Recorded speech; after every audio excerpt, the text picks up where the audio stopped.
అందరికీ నమస్కారం. Welcome to AR thoughts. ఈరోజు కథ సాడిస్ట్ ప్రేమ. నన్ను అంత ఈజీగా ఎలా లాగారు అనింది ఆశ్చర్యంగా.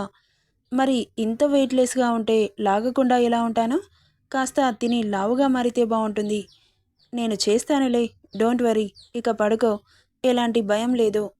ఇది ఎలా తయారు చేశారో? నేను కాస్త ఏదైనా కనిపిస్తుందా అని ముందుకు వెళ్ళి చూశాను. అక్కడ కొన్ని కట్టెలు కనిపించాయి. వాటితో ఇలా చేశాను. ఏదో ఇప్పటి వరకు, రేపు ఎలాగో వెళ్ళిపోతాంగా అంటూ ఆమెను అతని గుండెల మీదకి తెచ్చుకొని జోకొట్టాడు. ఎందుకో అతడి సంరక్షణలో అతడి గుండె సవ్వడి ఎంతో భరోసాగా అనిపిస్తుంటే హాయిగా కళ్ళు మూసుకుంది మహి. అలాగే నిద్రలోకి జారుకుంది. పడుకున్న మహిని వెన్నెల వెలుగులో అలాగే చూస్తూ ఉండిపోయాడు రణ్వీర్. అతనికి తెలియకుండానే నిద్రలోకి జారుకున్నాడు. ఏయ్, ఎక్కడికి పారిపోతావే? రా నాతో పాటు, లేకపోతే ఎత్తుకెళ్ళిపోతాను. నువ్వు వస్తే ఎలాంటి పనిష్మెంట్ ఉండదు, లేకపోతే టార్చర్ అంటే ఏంటో చూపిస్తా. వస్తావా ఎత్తుకెళ్ళనా అంటూ ఆమె ముందుకొస్తుంటే భయంతో వెనక్కి అడుగులు వేస్తూ వెనక పెద్ద లోయలో పడిపోయింది. హా అంటూ అరిచి గబుక్కున లేచి కూర్చుంది మహి. మహిక అంటూ అరిచాడు రణ్వీర్. ఏమైంది, ఎందుకలా అరిచావు అన్నాడు కాస్త కంగారుగా. కళ, కలొచ్చింది, భయంకరమైన కళ. కళ? ఏం కళ? ఏమో, ఎవరో నన్ను బలవంతంగా లాక్కెళ్ళిపోతున్నారు. వస్తావా చస్తావా అంటుంటే నేను రాకుండా వెనకడుగు వేశాను. లోయ ఉందని నాకు తెలీదు, అందులో పడిపోయాను అని వణుకుతూ చెబుతుంటే ఆమెను గట్టిగా హత్తుకొని, డోంట్ వరీ మహి, డ్రీమ్ లాగే చూడాలి. దాన్ని గుర్తు చేసుకొని భయపడకూడదు. అది జస్ట్ డ్రీమ్ అంతే. పడుకో అంటూ ఆమెను అతని గుండెలకి అదుముకొని వెనునిమిరాడు. ఈయన ప్రవర్తన అలాగే ఉంది, అందుకే ఇలాంటి డ్రీమ్ వచ్చిందేమో అనుకుంటూ ఇక చాలాసేపటికి గుండె వేగం తగ్గి మెల్లగా నిద్రలోకి జారుకుంది మహి. నెక్స్ట్ డే మార్నింగ్ మెల్లగా కళ్ళు నలుపుకుంటూ లేచి చూసిన మహికి పక్కన రణ్వీర్ కనిపించలేదు. భయంగా చుట్టూ చూసింది. పెద్ద పెద్ద కొండలు, గుట్టలు, చెట్లు మాత్రమే కనిపించాయి. బాబోయ్, ఈయన ఎక్కడికెళ్లారు? నన్ను వదిలేసి. రణ్వీర్ గారు అని భయంగా పిలుస్తూ ఉంది మహి. ఎలాంటి సౌండ్ రాలేదు. ఎక్కడికి వెళ్ళారండి, నాకు చాలా భయంగా ఉంది అని ఏడుపు గొంతుతో రణ్వీర్ గారు అంటూ గట్టిగా అరుస్తూ ఉంది. ఏడుపు ఒకటే తక్కువ మహికి. చాలాసేపు చూసిన తనకి చేతిలో ఏవో ఫ్రూట్స్తో ఎదురుగా వస్తూ కనిపించాడు. అతన్ని చూసిన వెంటనే పైనుండి ఒక్క దూకు దూకి అతన్ని చేరుకొని అతని గుండెలపై గట్టిగా కరుచుకుపోయింది. మహి, ఏమైంది మహి, ఎందుకలా కంగారు పడుతున్నావు? ఎక్కడికి వెళ్ళారండి, నన్ను వదిలిపెట్టి? నేను భయపడతానని తెలీదా? అయ్యో మహి, నైట్ మనం ఏమీ సరిగ్గా తినలేదుగా. నాకేం కాదు కానీ నువ్వు కూడా తినలేదుగా. అందుకే ఫుడ్ సరిపడా తినకపోతే హెల్త్ ఇష్యూస్ వస్తాయని ఫ్రూట్స్ తీసుకొచ్చాను. ఇదిగో చూడు. మనం ఎప్పుడు చూడని కొత్త ఫ్రూట్స్ అంటూ అడవిలో దొరికే కొన్ని ఫ్రూట్స్ తెచ్చి ఆమె చేతిలో పెట్టాడు. వాటిని వింతగా చూసింది. ముందైతే ఫేస్ వాష్ చేసుకుందాం పదా అంటూ ఆమెను తీసుకుని కాస్త ముందుకెళ్ళాడు. వాటర్ కనిపించాయి. రణ్వీర్ ఫ్రూట్స్తో పాటు నీమ్ స్టిక్స్ కూడా తేవడంతో పళ్ళు తోముకొని ఫేస్ వాష్ చేసుకున్నారిద్దరు. ఇక ఈ ఫ్రూట్స్ తినేసేయి మహి అంటూ ఫ్రూట్స్ ఆమె చేతిలో పెడుతుంటే, మనం ఇక్కడికి వస్తామని మీకు ముందే తెలుసు కదా? తెలుసు. మరెందుకు తినడానికి ఫుడ్ కూడా ఏం తీసుకురాలేదు? అయ్యో మహి, ఇక్కడికి ఎందుకు తీసుకొచ్చానో తెలుసా? ఫారెస్ట్లో ఎలాంటి పరిస్థితులు ఉంటాయో వాటిని ప్రాక్టికల్గా ఫేస్ చేయాలని ఏవి తీసుకురాలేదో అవన్నీ తీసుకొని వస్తే మనకు ఎలాంటి కష్టం తెలీదుగా. అప్పుడు ఫారెస్ట్లో ఉన్నట్లు ఎలా అవుతుంది? ఇవన్నీ అనుభవిస్తేనే కదా తెలుస్తుంది. నాకు ఇలాంటి ఎక్స్పీరియన్స్ ఫేస్ చేయాలనిపించింది, అది నీతో పాటు. అందుకే ఇలా తీసుకొచ్చాను. నీకు ఎక్స్పీరియన్స్ చేయాలనిపిస్తే నన్ను తీసుకుని వచ్చి ఇలా ఇబ్బంది పెడతారా? మహి, భార్యాభర్తలన్నప్పుడు భర్త ఇష్టాలని భార్య, భార్య ఇష్టాలని భర్త తీర్చాలి. భర్తకి ఏమిష్టమో అవి మాత్రమే చేయాలి. మరి నా ఇష్టంతో పనిలేదా అనగానే నవ్వాడు రణ్వీర్. ఎందుకలా నవ్వుతున్నారు? నాకో ఇష్టం, నీకో ఇష్టం, రెండు ఇష్టాలు ఉండవుగా. నీ ఇష్టాలని నేను గౌరవించాలి, నా ఇష్టాలని నువ్వు గౌరవించాలి.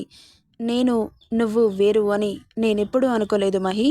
చెప్పానుగా నువ్వంటే నేను అని. అప్పుడు ఇద్దరికీ రెండు ఇష్టాలు ఉండవు, ఒకే ఇష్టం ఉంటుంది. భర్త ఇష్టమే నీ ఇష్టం కావాలి.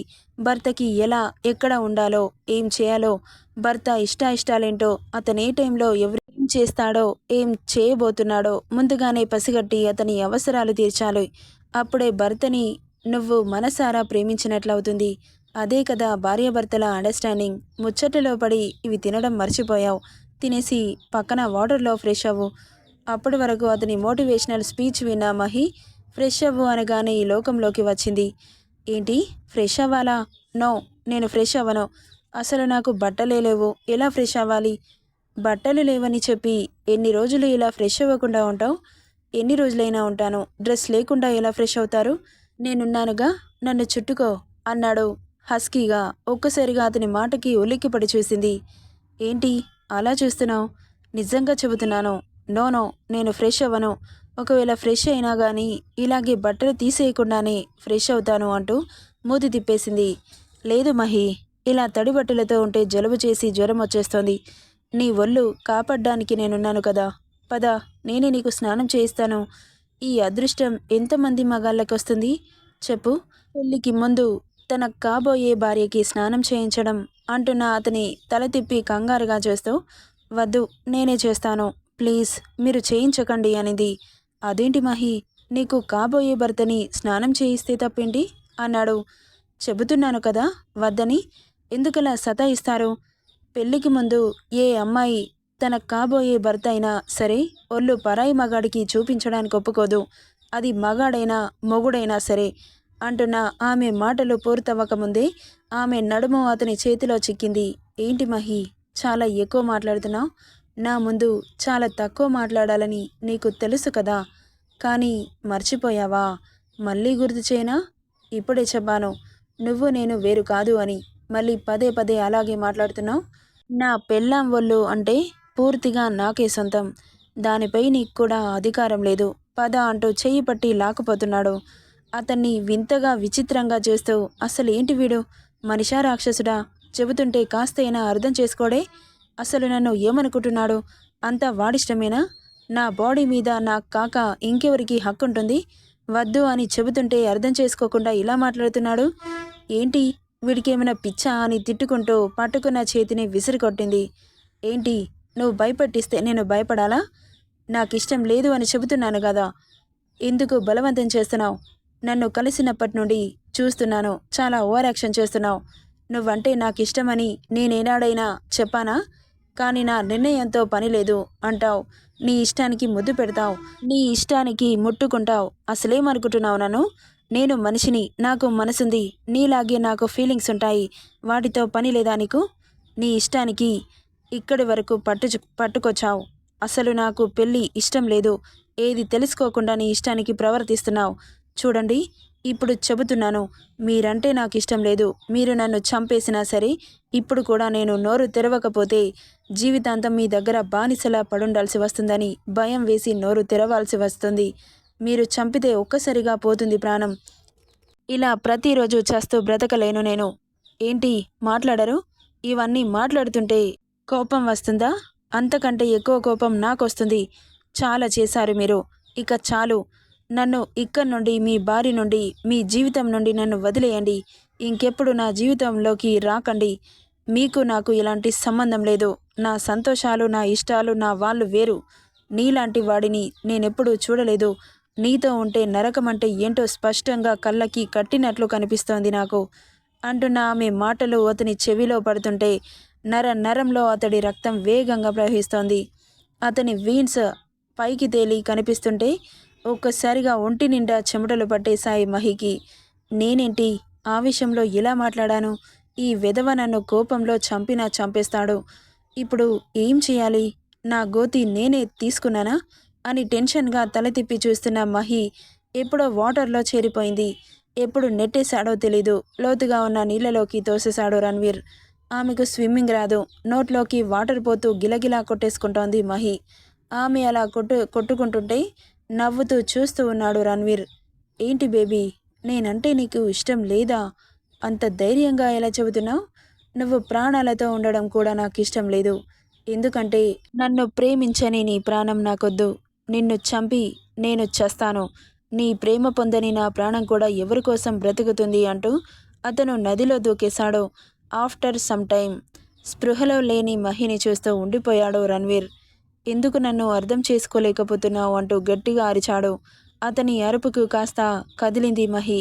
క్షణంలో ఆమెను చేరి ఆమె బుగ్గలు పట్టి, చెప్పు, ఎందుకు నన్ను ఇష్టపడట్లేదు అంటూ అరుస్తున్నాడు. దెబ్బకు స్పృహలోకి వచ్చి ఎర్రగా లావాలా పొంగుతున్న రణ్వీర్ని చూడగానే ఒక్కసారిగా అదిరిపడింది మహి. అతన్ని చూడాలంటే భయం వేస్తోంది ఆమెకి. గట్టిగా కళ్ళు మూసుకుంది. లుక్ ఎట్ మీ అంటూ అరిచాడు. కళ్ళు మూస్తే చంపేస్తా. నన్ను చూడు, నన్నే చూడు, నా కళ్ళలోకి సూటిగా చూడు. ఏం కనిపించట్లేదా? రీడర్స్, కనిపిస్తోంది శాడిజం. చెప్పు అంటూ అరుస్తుంటే, కనిపిస్తోంది అనింది భయంగా. ఏం కనిపిస్తోంది? ప్రేమ అనింది వాడి మీద భయంతో. మరెందుకు నేనంటే ఇష్టం లేదు అంటున్నా? ఎందుకంటే మీరొక్కరే నన్ను లవ్ చేస్తున్నారు, నా మనసు మిమ్మల్ని కోరుకోవట్లేదు. ఒసేయ్ మహి, నీకు ధైర్యం బాగానే ఉంది. వాడి ఓపికని పరీక్షిస్తున్నావు. నీ చావుని నువ్వే కొని తెచ్చుకుంటున్నావు. అదే ఎందుకు కోరుకోవట్లేదు? నేను అందంగా లేనా? నా వెనక ఆస్తి లేదా? అంతకంటే ఎక్కువగా నేను నిన్ను ప్రేమించడం లేదా? ఎందుకు నన్ను ప్రేమించట్లేదు? ఏం చేస్తే ప్రేమిస్తావు? ఇంకా ఏం చేయాలి చెప్పు, చేస్తాను అంటూ పిచ్చివాడిలా అరుస్తుంటే, ఇలా భయపెట్టకండి.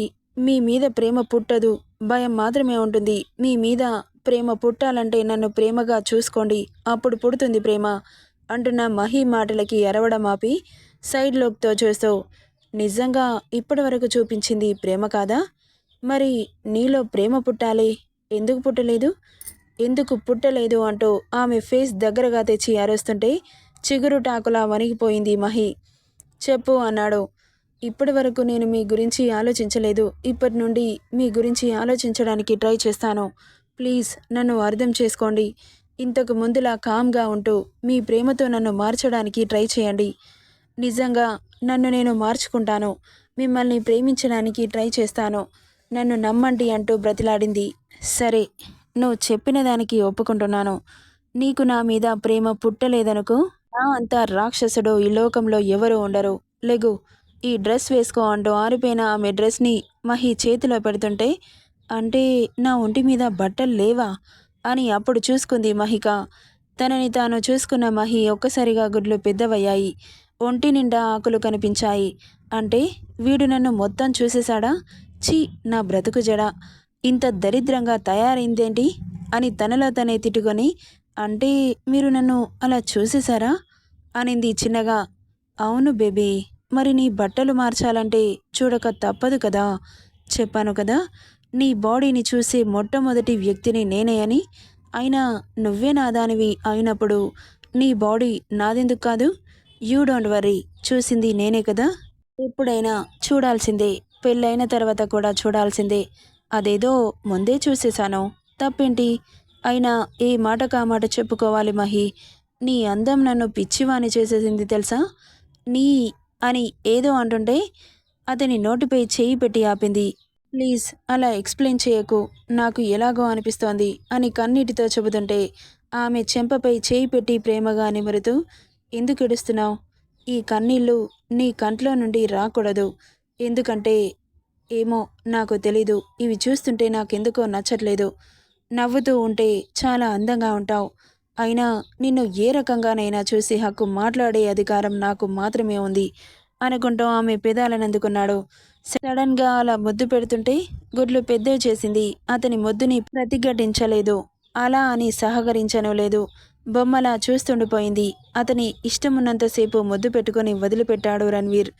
ఇలాంటి మనిషితో నా జీవితం ఎలా ఉండబోతుందో నాకు అర్థం కావట్లేదు. ఆలోచనకి భయం వేస్తుంటే ఇంటికి వెళ్ళిపోదామనింది బెరుకుగా చూస్తూ. ఓకే మహి, తప్పకుండా ఈరోజు నేను ఒక ప్లేస్కి తీసుకెళ్తాను. ఆ ప్లేస్ని విజిట్ చేసి ఇంటికి వెళ్ళిపోదాం. నాకు కూడా నేను వెళ్ళగానే పెళ్లి చేసుకోవాలనిపిస్తోంది. నీకు దూరంగా ఎక్కువ రోజులు ఉండలేను. కాసేపు రెస్ట్ తీసుకో, తినడానికి ఏమైనా తీసుకొస్తాను అని చెప్పి అక్కడి నుండి వెళ్ళిపోయాడు. వెళ్తున్న అతన్ని అలాగే చూస్తుండిపోయింది మహి. నెక్స్ట్ పార్ట్లో ఏం జరుగుతుందో చూద్దాం. ఈ స్టోరీ ఎలా ఉందో కామెంట్ చేయండి guys. Thank you for listening.